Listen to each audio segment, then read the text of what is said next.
ഇന്ന് തന്നെ സബ്സ്ക്രൈബ് ചെയ്യൂ, നിങ്ങളുടെ പ്രിയപ്പെട്ട ഷോസ് കാണൂ. അമ്മയുടെ കൈ പൊള്ളിയതുകൊണ്ടാ. പ്ലീസ് ഇന്നത്തേക്ക് ഞാനൊന്ന് നിന്റെ കാരണടിച്ച് പൊളിക്കും ഞാൻ. കുറച്ച് പാവങ്ങൾ കഞ്ഞു കുടിച്ചു പൊക്കോട്ടെ എന്ന് വിചാരിച്ചിട്ടാ, അല്ലാതെ ആ കമ്പനിയിലെ ലാഭം പ്രതീക്ഷിച്ചിട്ടൊന്നും അല്ല. ഇനി ഇതിനെ ചൊല്ലി ഒരു ഫോൺ വിളി ആനന്ദവല്ലിയുടെ ഫോണിലേക്ക് വന്നേക്കരുത്, എങ്കിൽ നിന്റെ പണി ആദ്യം തെറിക്കും.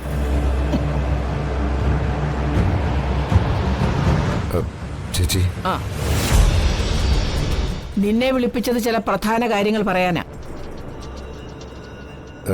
എന്താ ചേച്ചി?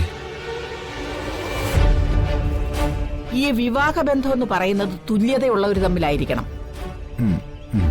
അവിടെ സമ്പത്തും പദവിയും മാന്യതയും വിദ്യാഭ്യാസവും ഒക്കെ അളവുകോലാക്കണം. ചേരാവുന്നതേ ചേർക്കാവൂ. ഞാൻ പറഞ്ഞു വന്നത് ജാതകപ്പൊരുത്തം മാത്രമല്ല കാര്യങ്ങളെന്ന്. ഇപ്പൊ ഈ വീട്ടിലെ 2 ബന്ധങ്ങളെ അറുത്തു മാറ്റണം. എനിക്ക് മനസ്സിലായില്ല ചേച്ചി. നിന്റെ അന്തസ്സിന് ഈ കുടുംബത്തിന്റെ മാന്യതയ്ക്കും ചേരാത്ത ബന്ധങ്ങൾ അവസാനിപ്പിക്കണമെന്ന്. വന്ദനയെ ജഗന്റെ ജീവിതത്തിൽ നിന്ന് അടിച്ചിറക്കണം.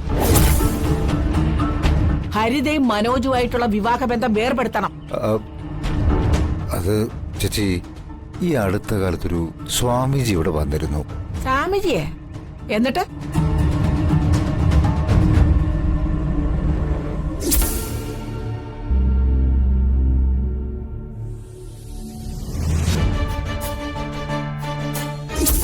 ഈ വീട്ടിലെ അനർത്ഥങ്ങൾ ഒഴിവാക്കി തരുന്നവളാണ് ഇവൾ. ഇവളുടെ സാന്നിധ്യം ഈ ഭവനത്തിലെ തീരാശാപങ്ങളെ തടയുന്നു.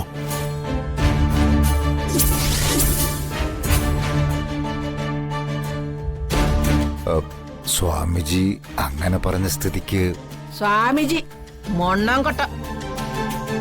അയാളെ അവളിറക്കിയതായിരിക്കും, അല്ലെങ്കിൽ നിന്റെ മകൻ ജഗൻ വിലക്കെടുത്തതായിരിക്കും. ഇതൊന്നുമല്ലാതെ ഒരു സുപ്രഭാതത്തിൽ നിന്റെ വീട്ടിലേക്ക് വന്നു കയറി വന്ദന കൊള്ളാം എന്ന് പറയുന്ന സ്വാമിജി ആരടാ? അയ്യോ, നിന്നെയാണോ നിന്റെ പാർട്ടിക്കാര് രാഷ്ട്രീയ ഭീഷ്മാചാര്യൻ എന്ന് വിളിക്കുന്നത്? കഷ്ടം. ദേ ഇങ്ങോട്ട് നോക്കിക്കേ. നീ മൗനമായിട്ടങ്ങ് നിന്നാ മതി.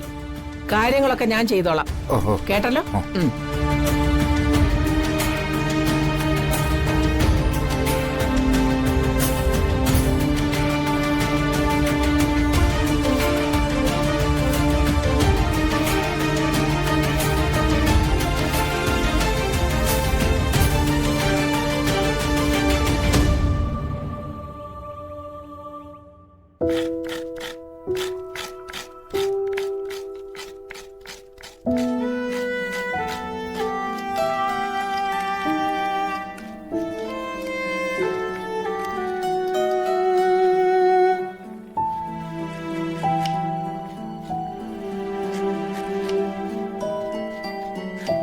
എപ്പോ ഉണ്ടാക്കി തീരുമെന്തോ.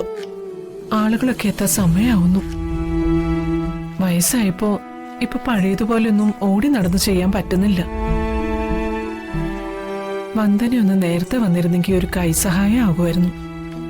സഹായിക്കാൻ മനസ്സിലാഞ്ഞിട്ടൊന്നുമല്ല, സ്വന്തം മകൻ സമ്മതിക്കാഞ്ഞിട്ടല്ലേ. മുൻപായിരുന്നെങ്കിൽ സുചിത്ര സഹായിക്കുമായിരുന്നു. ഇപ്പൊ 2 അടുക്കള ആയ ശേഷം എല്ലാ ജോലികളും ഞാൻ ഒറ്റയ്ക്ക് ചെയ്യണം. രാവെന്നോ പകലെന്നോ നോക്കാതെ മുഴുവൻ സമയം അടുക്കള കയറി ജോലി ചെയ്തപ്പോ എന്റെ വില ആരും അറിഞ്ഞില്ല. ഇപ്പോഴെങ്കിലും അറിയട്ടെ എന്റെ വില എന്താന്ന്. ആരോടും പറഞ്ഞിട്ട് കാര്യമില്ല. വയസ്സുകാലത്ത് അനുഭവിക്കുക തന്നെ എന്റെ വിധി.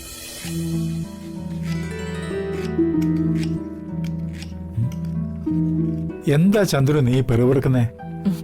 എന്നെ കൊണ്ട് ഇതൊക്കെ സമയത്ത് ഉണ്ടാക്കി തീർക്കാൻ പറ്റുമെന്ന് അറിയില്ല മാധവേട്ട. ചന്ദ്രു, ഞാൻ പറഞ്ഞില്ലേ സദ്യ നോക്ക് പുറത്തുനിന്ന് വരുത്താന്ന്. ഇത്രയും നാൾ ഈ വീട്ടിലെ സദ്യ വരുത്തിയല്ലോ കഴിച്ചിരുന്നത്. ആ,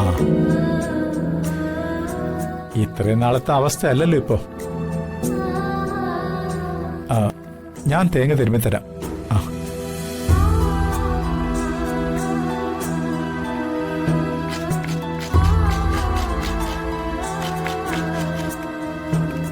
വർഷയ്ക്ക് മാമ്പഴ പുളിശ്ശേരി ഒരുപാട് ഇഷ്ടാ.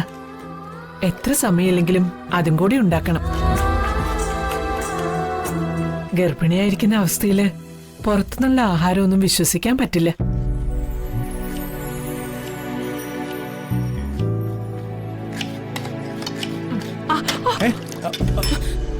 അയ്യോ, എന്താ കൈ പൊള്ളിയോ? എവിടെ കൈ പൊള്ളിയല്ലേ? ഇങ്ങോട്ട് കാണിക്ക.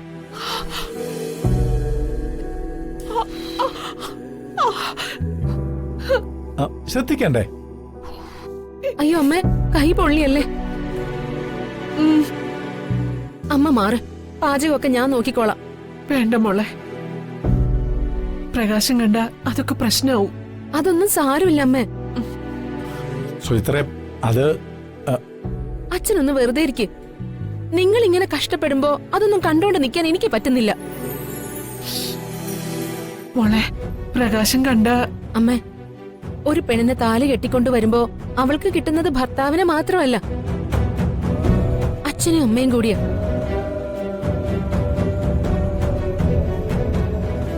ഒരു കുടുംബോ.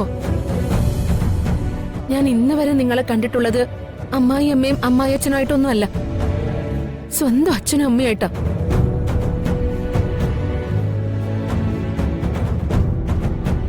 അച്ഛൻ ഇങ്ങോട്ട് മാറി, തേങ്ങയൊക്കെ ഞാൻ തിരുമ. വേണ്ട മോളെ. ഇല്ലച്ചാ, മാറി.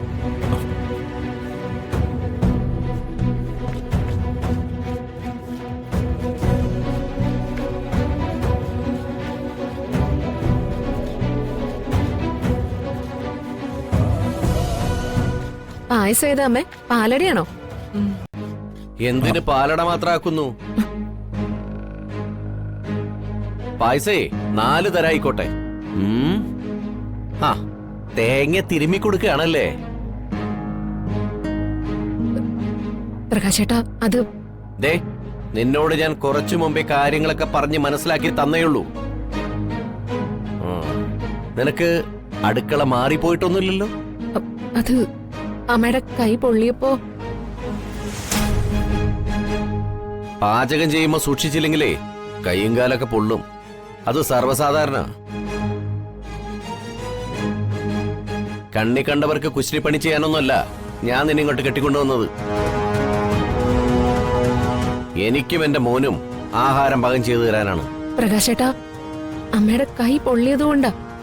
പ്ലീസ്, ഇന്നത്തേക്ക് ഞാനൊന്ന്. വായടക്കടി. മിണ്ടിയാ നിന്റെ കരണടിച്ച് പൊളിക്കും ഞാൻ.